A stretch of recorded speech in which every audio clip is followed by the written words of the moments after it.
We've all heard about budgets and how important they are, but not knowing why you have one is the number one reason why people don't stick to them. Here are 5 reasons why you should budget up next.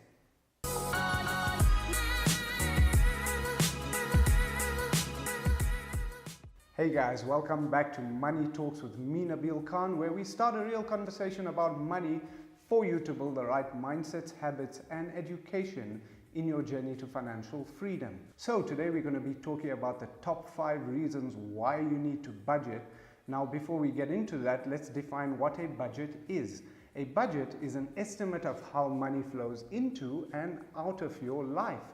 And just knowing that is already a very powerful thing that can mean absolutely nothing without the discipline to follow through with it, to stick to the budget.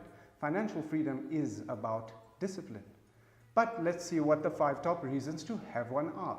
Number 1, a plan for your goals. So a budget actually allows you to understand that flow of money in and out. And once you actually understand that, you can put a plan in place for your goals.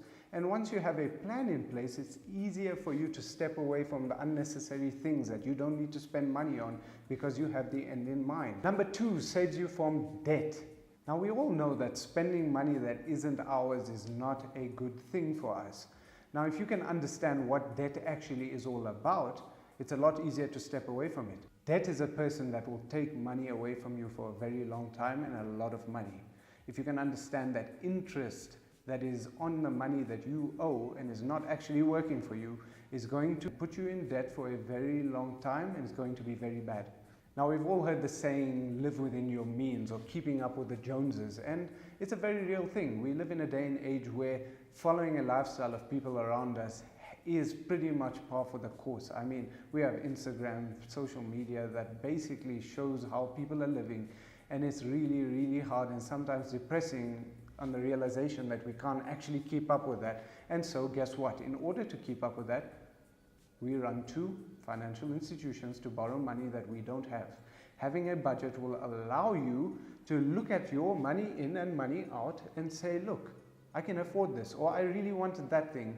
And instead of buying today the thing that I really feel like I need to have because I saw somebody's Instagram post yesterday, I will have the discipline, or at least the knowledge and understanding, to look at it from a real perspective and not go and borrow money today without thinking about it. But hey, think about it this way. If you really like that lifestyle, if you really want to live that kind of lifestyle, then that's fine. Your budget will show you that this is what you have to spend in order to live that kind of lifestyle, nothing more and nothing less. But guess what? If you really wanted to do the things that everybody does now and then, buy a house, buy a car, fund an education, feed a family, those things cost money that you are not spending today, and so it will need money that you are spending on something else. And a budget then allows you to plan for those events in life before they happen, so you aren't in trouble when you need that money. And whatever lifestyle choice you choose, that's fine, but as long as you are not spending money towards institutional interest charges, I'm happy, and I guarantee you'll be happy too. Number 3, create an emergency fund. So we all have rainy days. We all live life and we go through life, and we do not expect sometimes things happen, and things happen all the time, and they might seem like they happen too often when we don't have a plan for those rainy days. Now, a budget will allow you to put aside a little bit of money every single month, or at least show you how much you can, in order to build up the guideline, 3 to 6 months worth of net income in an emergency fund for a rainy day, maybe a retrenchment if you don't have a plan, you're there for a long period of time. So an emergency fund is really important, guys, and just try at the end of every month, put it into your budget to take a little bit and create a rainy day fund.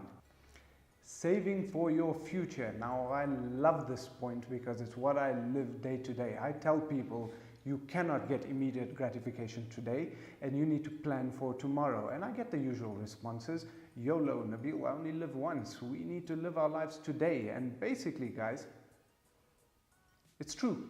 You do only live once. And that life statistically is getting longer. Now, I'm not saying don't live today, but I'm saying be reasonable about it. Living your life today is equally as important as living your life today when you are 60, 70, 80 or 90 years old. It's still today. If you don't have money then, it's going to be a sad state of affairs. A budget actually allows you to do that. Put some contributions for your future fund, your future today fund. And funny enough, a lot of long-term investment vehicles out there can give you tax benefits, can give you extra in your growth and put you in a better position if you start early enough. A retirement plan is an interesting one because retirement is a time frame and it's a misunderstood time frame. Retirement isn't when you're old and have nothing to do. On the contrary, retirement is actually a place where you have all the time in the world to do what you always dreamed of doing without working for anybody. And it's a nice place to be. So plan for your retirement years in the sense that plan for the time when you don't want to work the grind anymore. And all those little contributions of saving that your budget can show you that you can afford to pay yourself today can give you a lot of benefit through different investment or retirement plans. Perhaps the tax rebate from saving in a retirement annuity can pay for your next holiday. Number 5, keeps you honest. A budget actually allows you to get very real with yourself without fronting to anybody. When you put that down on paper and see what's coming in and going out, it's a hard realization that is also very empowering. Imagine looking at your position today and saying, I know exactly where I am and I know where I want to be. That is the first step to build a roadmap for you to unlock every single journey of success that you can possibly afford today and build up to tomorrow. You alone are in control of your financial habits, your decisions with money every single day. If you have good habits, that's great. What are the opportunities to be better and put you or achieve that goal faster? If you have bad habits, that's great too. Define what they are and create good habits. It's a start to a better future for you. And either way, you might as well start understanding those habits as soon as possible, today hopefully, so that you can get clarity of thought and peace of mind. Thanks for watching, guys. I really hope you enjoyed this video and it helped in your perspective no matter where you are in life. And if you found this video helpful, give us a thumbs up and comment, like, subscribe and share this video. And don't forget to click on the bell notifications so that you never miss a video. Remember, the best tips and feedback actually come from you guys. So let's start this conversation and let me know what else you'd like to hear or have me create for you. And I'll catch you guys in the next one.